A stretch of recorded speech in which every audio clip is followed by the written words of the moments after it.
رحمان کے بندوں کی پہلی خوبی بیان کرتے ہوئے اللہ تبارک و تعالی نے ارشاد فرمایا تھا کہ رحمان کے خاص بندے وہ ہیں جو زمین پر انکساری سے چلتے ہیں۔ اب دوسری خوبی بیان فرماتے ہیں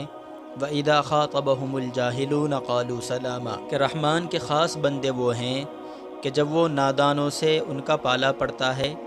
نادان قسم کے لوگوں سے وہ بات کرتے ہیں تو وہ ان سے سلامتی کی بات کرتے ہیں یا ان کو سلام کر کے گزر جاتے ہیں۔ مطلب یہ ہے کہ جب کم عقل اور بے ادب لوگوں سے ان کا پالا پڑتا ہے تو وہ سلام کر کے ان سے علیحدہ ہو جاتے ہیں، اور وجہ اس کی یہ ہے کہ چونکہ ان کے ساتھ بات چیت کو جاری رکھنے میں دونوں ہی لوگوں کا نقصان ہوتا ہے، خود کو ہلکان اور پریشان کرنا ہوتا ہے اور ان کی بدتمیزی کو بڑھاوا دینا ہوتا ہے، اس لیے ان سے کنارہ کشی کرنے میں ہی دونوں کی بھلائی ہوتی ہے۔ پھر تیسری خوبی اللہ تبارک و تعالی بیان فرماتے ہیں وَالَّذِينَ يَبِيتُونَ لِرَبِّهِمْ سُجَّدًا وَقِيَامًا، کہ رحمان کے خاص بندے وہ لوگ ہیں جو اپنے پروردگار کے لیے سجدے میں اور قیام کی حالت میں رات گزار دیتے ہیں۔ یعنی رات میں جب غافل بندے نیند اور آرام کے مزے لوٹتے ہیں